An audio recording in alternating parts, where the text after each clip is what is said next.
Hello students, you are welcome to this channel Smile. Hope you are learning English with me easily.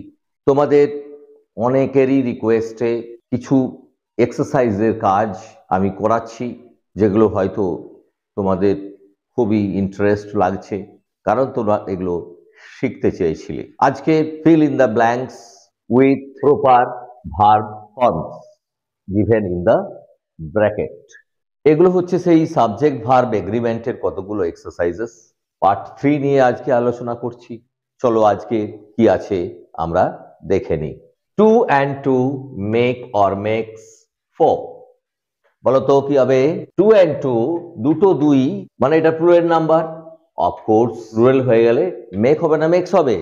Right, make. Okay, third person singular number হলে makes হতো, এটা যেহেতু plural make. চলে এসো। 7 days make or makes a week। 7 days make or makes a week। 7 days বলছি, 7টা দিন, তাহলে কি হবে? Of course make a week।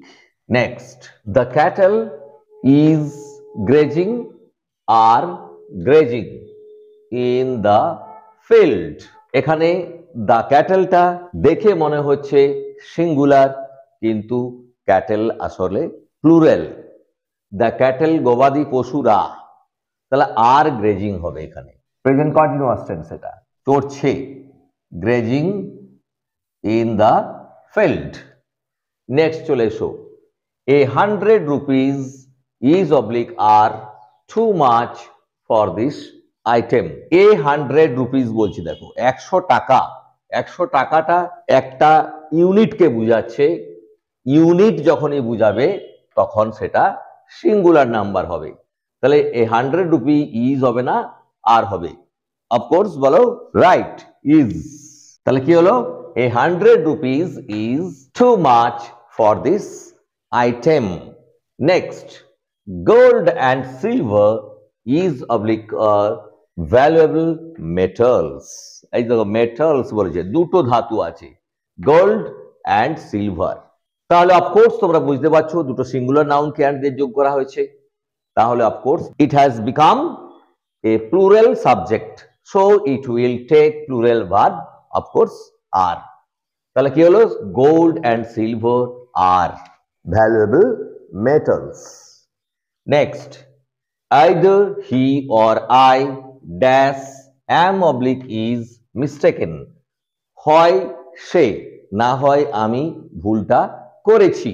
তাহলে আইদার অর দিয়ে যখন থাকে সাবজেক্টের জায়গায়, তখন অরের পরের অংশটাকে দেখে ভার্ব বসবে। তাহলে আই কে দেখে ভার্ব বসবে।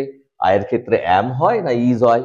অফকোর্স তোমরা সবাই জানো আয়ের ক্ষেত্রে অ্যাম হয়। তাহলে আই অ্যাম। তাহলে either he or I am mistaken. Next one, the captain as well as the sailors dash is oblique are sick.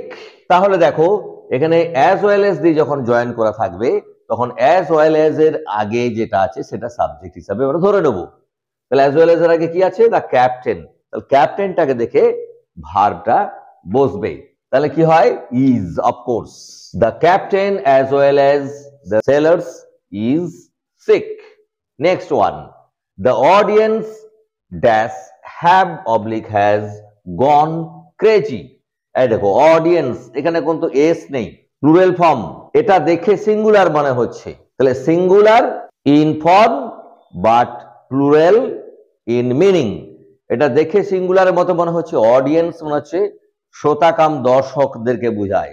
তাহলে এটা অফকোর্স প্লুরাল নাম্বার। তাহলে plural third person singular number হলে হ্যাজ হবে। এখানে কি বসবে? Of course have হবে, plural আছে, তাহলে হ্যাভ গন ক্রেজি। ক্রেজি মানে হচ্ছে বাতিকে, বা মানে আবেগ, প্রচুর প্রচুর যে আবেগ প্রকাশ করে দেয় সেটাকে বলা হয় ক্রেজি। বাতিক যেটাকে আমরা বলি, ক্রেজ মানে হচ্ছে বাতিক। পরেরটা চলে এসো। Not only the teachers but also the headmaster dash is oblique are in favour of our proposal. তাহলে বলছে নট অনলি দ্য টিচার, শুধু শিক্ষকেরাই নয়, বাট অলসো দ্য হেডমাস্টার। এই যে not only, but also, either or এই রকম থাকলে but অলসোর পরে যে সাবজেক্টটা থাকবে তাকে দেখে ভার্ব বসবে। তাহলে বাট অলসোর পরে কি আছে? দ্য হেডমাস্টার, হেডমাস্টারের ক্ষেত্রে কি বসবে? Is in favor of our proposal. Next, the doctor and the nurse dash was oblique were present. এখানে the doctor and the nurse বলছে, দেখো the doctor and the nurse, তার মানে দুজনকেই বোঝাচ্ছে। এখানে দুটো নাউনকে and দিয়ে জয়েন করা হয়েছে, তাহলে অফকোর্স ওয়াজ হবে না ওয়ার হবে? ওয়ার, তাহলে ওয়ার লাগিয়ে দাও। নেক্সট চলে এসো, the horse and the carriage dash is oblique are waiting at the door. কি হবে? দেখো the horse and the carriage, তার মানে এখানে হর্সটাকে প্রাধান্য দিবে না ক্যারেজটাকে প্রাধান্য দিবে? তার মানে কি ঘোড়া এবং গাড়ি দুটোই একসাথে চলবে, তাহলে অবশ্যই এটি সিঙ্গুলার নাম্বার। দেখে এগুলোকে দেখো ডিসকর্ড বলে মনে হচ্ছে তোমাদেরকে, কনকর্ড এবং discord. Agreement, agreement means concord, আর যেটা এগ্রিমেন্ট হয় না সেটা ডিসকর্ড। তাহলে এখানে দেখো আমরা যখন যাই তখন ঘোড়াটা গাড়িটা টেনে নিয়ে যায়, তাহলে যেটা সিঙ্গুলার নাম্বার, তাহলে ইজ ওয়েটিং হবে। সে ব্রেড অ্যান্ড বাটারের মতো, bread and butter is my favourite breakfast, এটার মতো এই এক্সাম্পলটা হয়ে গেল। নেক্সট চলে এসো পরের example, which one of this books dash is oblique are yours. Which one of these books is oblique are yours? এখানে কার উপর এমফাসাইজ করা হচ্ছে?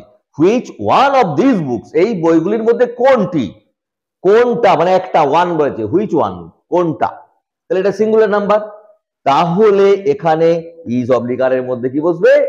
ইজ। তাহলে কি হলো? Which one of these books is yours? এই বইগুলির মধ্যে কোনটি তোমার। দেখো কত সুন্দর, এগুলো আমরা মিস্টেক করে ফেলি যখন আমরা এগুলো আমরা কনফিউজড হয়ে যাই যখন এই ধরনের সাবজেক্ট থাকে। এই ক্লাসগুলো করার পর তোমাদের সেই কনফিউশনগুলো আমি একেবারে টোটালি রিমুভ করতে পারবো। I am confident of it. Okay, তোমাদের যদি এই ক্লাসগুলো ভালো লেগে থাকে তাহলে অবশ্যই তোমাদেরকে রিকোয়েস্ট করব যে তোমরা এই চ্যানেলটিকে সাবস্ক্রাইব করো এবং বেল আইকনটি প্রেস করে রাখো। আর একটা কথা বলি, তোমরা লাইক এবং কমেন্ট করো। তোমাদের একটা লাইক একটা কমেন্ট আমাদেরকে ভীষণভাবে মোটিভেট করে এই ধরনের ক্লাসগুলো নেওয়ার ক্ষেত্রে।